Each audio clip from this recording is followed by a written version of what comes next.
La récolte est terminée, les parcelles sont vides. On pourrait croire que le potager peut se reposer tranquillement jusqu'au printemps.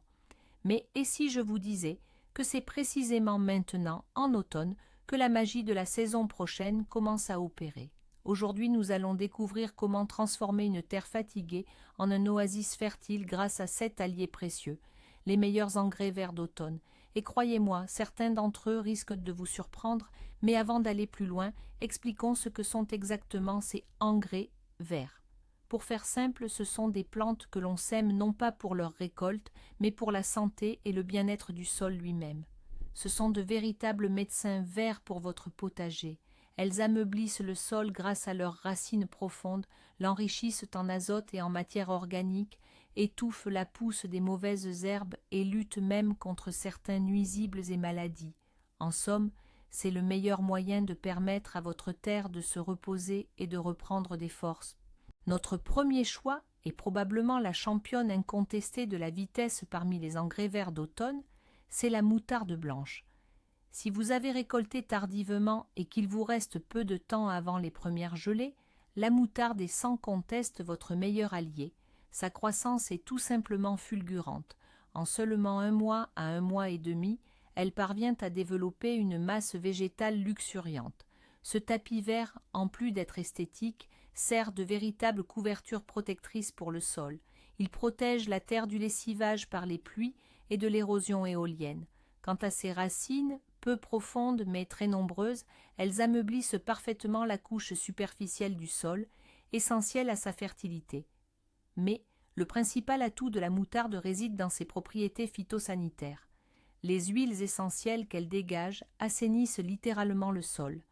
Elle supprime le développement de maladies fongiques comme le mildiou et la gale si préjudiciables aux pommes de terre et aux tomates. De plus, un ravageur redoutable tel que le taupin ne supporte tout simplement pas le voisinage de la moutarde et déserte le potager.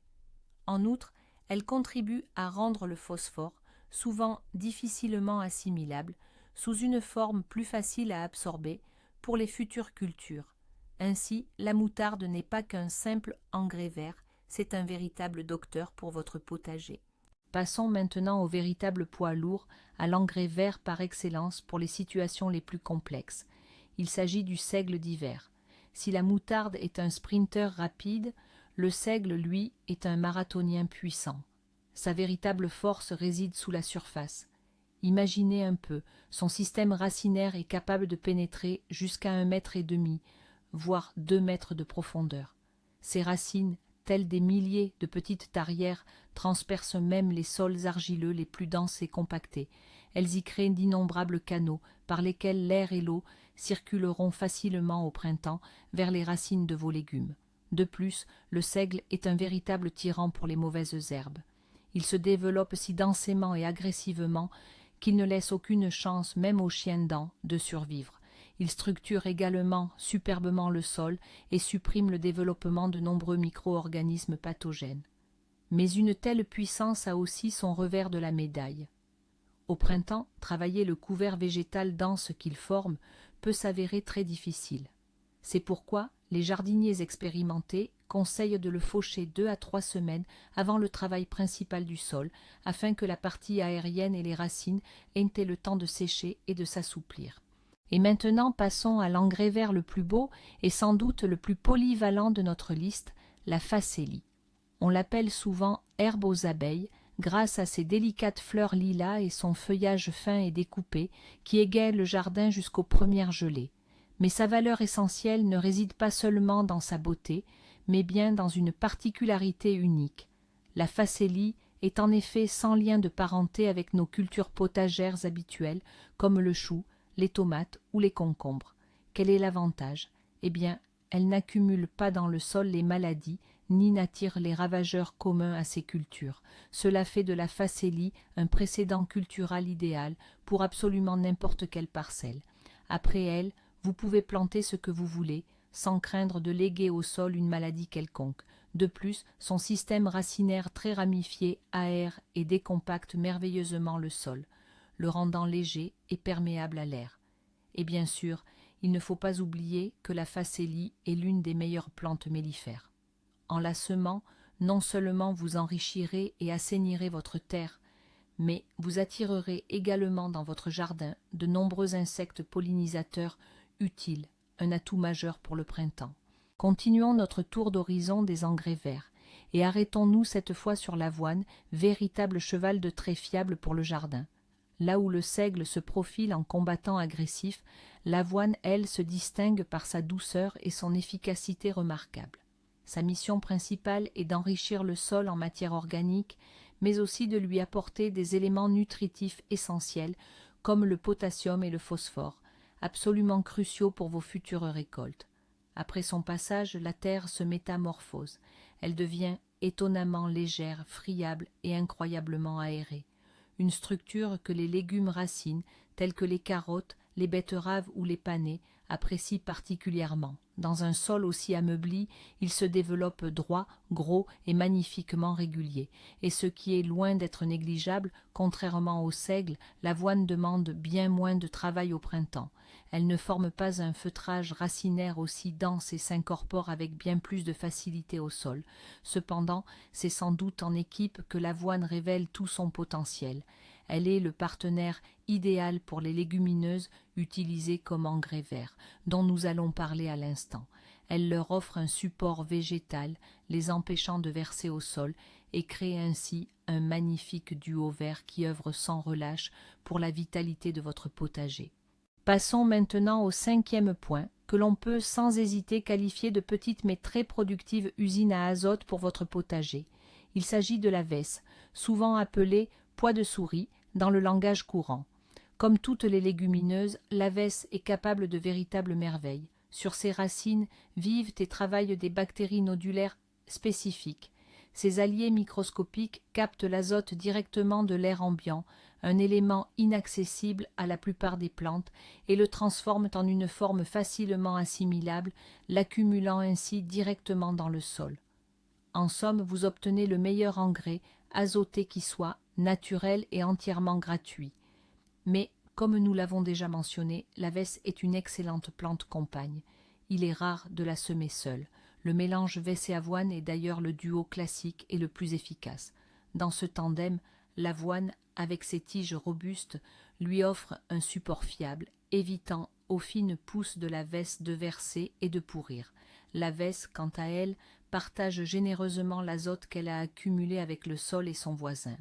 Au final, vous bénéficiez d'un double avantage, une excellente matière organique et une nutrition précieuse pour vos futures cultures.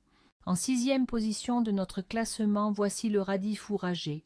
Ce n'est pas seulement un simple engrais vert, c'est un véritable foreur en profondeur pour votre sol. Sa principale force réside dans sa longue et puissante racine pivotante qui s'enfonce profondément dans la terre. Elle est capable de percer même les couches de sol très compactées, ce qu'on appelle la semelle de labour, là où une bêche ordinaire ne peut atteindre. En créant ces passages, la racine du radis forme des canaux verticaux idéaux. Grâce à eux, au printemps, l'eau et l'air, essentiels à la vie, circulent facilement vers les racines des futures cultures. Mais ce n'est pas tout. Lorsque la partie aérienne périt sous l'effet du gel en automne et que la puissante racine reste en terre, elle se décompose et enrichit le sol d'une matière organique précieuse.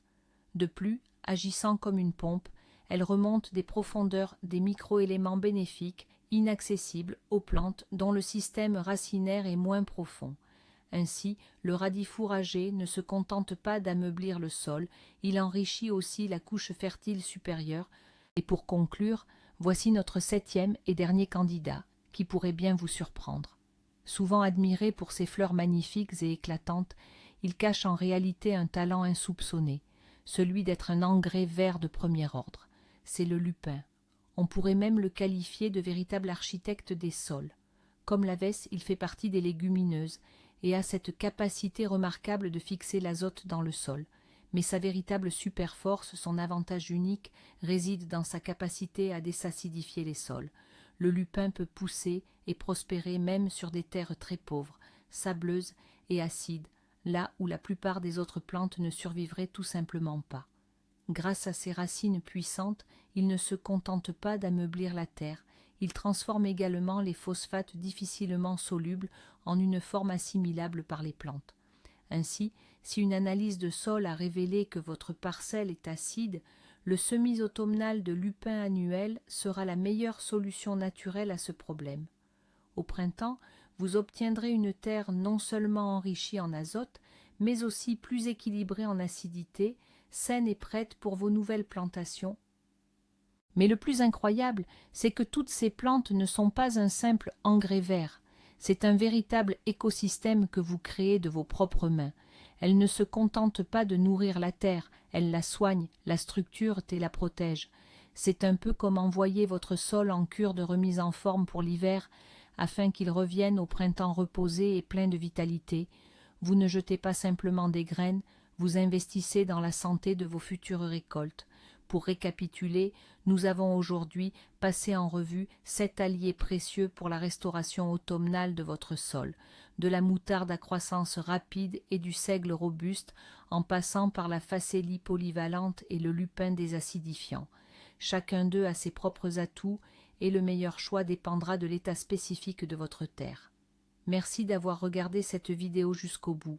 Si vous l'avez trouvée utile, n'hésitez pas à laisser un pouce bleu et à vous abonner à la chaîne pour ne rater aucun de nos prochains conseils pour votre jardin et votre potager. Et maintenant, une question pour vous.